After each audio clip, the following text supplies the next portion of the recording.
जो लता मंगेशकर के गाने सुनने वाली जनरेशन है वो लगातार पतियों को मारे दे रही है। आप देख रहे होंगे पिछले दिनों तमाम ऐसी खबरें आई हैं कि मार के बहुत पाशविक तरीके से उसको हत्या करी और लाश को छुपा दिया, या लगातार इस तरह की घटनाएं जो आ रही हैं जिसमें प्रेमी के साथ मिलकर पत्नियां पतियों की हत्या कर रही हैं। तो सवाल उस मासूम चरित्र पर भी उठ रहा है। कहते थे स्त्री तो पूजनीय है और मासूम है। ऐसी घटनाओं की वजह क्या लगती है? क्या कलयुग है ये? मुझे लगता है चित्र, चरित्र और निर्माण ये सोपान है, ये सीढ़ियां हैं। ये सब कुछ जो हो रहा है इसमें आश्चर्य करने के बजाय हमको आपको अपने घर में झांक कर देखना चाहिए, क्योंकि ये सब तरफ चल पड़ा है। ये हर घर घर की कहानी होने जा रही है अगर आपने अभी नहीं रोका। क्योंकि जो तुम शिक्षा दे रहे हो, जो तुम पाठ पढ़ा रहे हो, जिस तरीके से बच्चों को आप पालन पोषण दे रहे हो, आज आप वास्तविकता माने बहुत कम आयु के बच्चे उस व्यवस्था की तरफ चल पड़े हैं जिस व्यवस्था की तरफ जाने में लोगों को कम से कम 20 साल का तो होना ही होता था। मैं उस प्रेम की बात कर रहा हूं, उस प्रेम पास की बात कर रहा हूं। और प्रेम जहां साधना होता था आज वहां प्रेम वासना है। जहां प्रेम आदर, सम्मान, कीर्ति और समर्पण का दूसरा नाम था, आज प्रेम वहां केवल और केवल वासना, स्वार्थ और निजी तारतम्यता को बढ़ाने के लिए यूज करने वाली व्यवस्था का नाम प्रेम है। प्रेम को बहुत अलग तरीके से परोसा जा रहा है, प्रेम को बहुत खराब किया गया। आपकी संस्कृति में सबसे बड़ी आपके पास पूंजी थी, वो उसका नाम था प्रेम। होली और दीपावली में पूरे गांव के लोग एक साथ इकट्ठे होते थे। ब्याह में एक घर में ब्याह होता और पूरे गांव के लोग इकट्ठा होकर के व्यवस्थाएं करते। सबके घर से वो चारपाइयां आती, सबके घर से वो व्यवस्थाएं की जाती। हर घर घर का नया बच्चा, नवयुवक बच्चा, बूढ़े लोग, हर उम्र के लोग उस व्यवस्था में लग जाते मानो उनके घर का ही ब्याह है।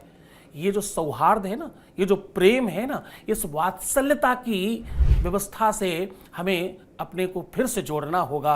हमें फिर से रामायण पढ़ना होगा, हमें फिर से गीता का ज्ञान लेना होगा। आप सब पढ़ो, आप और एआई पढ़ो, इसमें दिक्कत नहीं। हम लोग भी सनातन एआई लेकर के आ रहे हैं, सनातन की सारी व्यवस्थाओं को हम एआई में डेवलप कर रहे हैं। यद्यपि ये हजारों करोड़ों का काम है, यद्यपि ये बहुत ताकत का काम है, यद्यपि इसमें बहुत समय लग सकता है, पर ठीक है, प्रारंभ तो कभी न कभी करना होगा ना। हमने भी प्रारंभ किया है, हमने भी स्कूल स्टार्ट किया है। हमारे पास यूनिवर्सिटियों के साथ साथ इन व्यवस्थाओं के लिए भी हम लोगों ने अपनी ताकत लगानी प्रारंभ करी। लेकिन कोई भी अकेला चना भार नहीं फूंकता ना, हम सबको लगना होगा। वो सौहार्द, वो प्रेम फिर से बरकरार करना होगा। पहले लोग डरते थे पड़ोसियों से, पहले डरते थे चाचा देख लेंगे, पापा देख लेंगे, ताऊ जी देख लेंगे, उनके दोस्त देख रहे हैं, हमारे गांव के वो फलाने व्यक्ति देख रहे हैं। आज तो कोई भय नहीं है। आज एक ही फ्लैट में रहते हुए दूसरे पड़ोसी को लोग जानते नहीं, कई कई साल से रह रहे हैं, अगल बगल में एक दूसरे को जानते नहीं, एक दूसरे से परिचय नहीं है, एक दूसरे का कोई सुख दुख नहीं लेता। मैं भी कुछ 2-4 दिन पहले किसी के यहाँ रुका, लिफ्ट में नीचे जा रहा था तो कोई परिवार साथ में उतर रहा, तो मैंने अपनी तरफ से उन्हें नमस्ते कहा कि जी नमस्कार।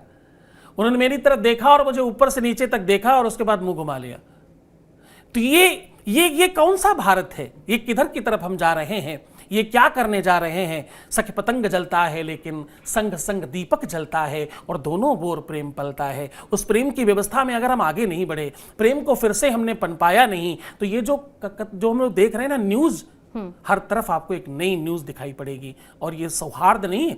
और ये केवल फ्लैटों की बात नहीं कर रहा हूं मैं पड़ोसियों की बात नहीं कर रहा हूं। घर के अंदर 3 बेडरूम का मकान है, तीनों बेडरूमों में अलग अलग लोग रहते हैं, लोगों की अलग अलग मानसिकता है, लोग एक दूसरे से बातचीत नहीं करते, एक दूसरे से के कमरे में गए हुए कई महीने हो गए होंगे। और सबसे बड़ी बात पता है, सोशल मीडिया पे तो हेलो हाउ आर यू कर सकते हैं। हेलो के बाद एक प्रोटोकॉल है, आपको हाउ आर यू कहना ही पड़ता है।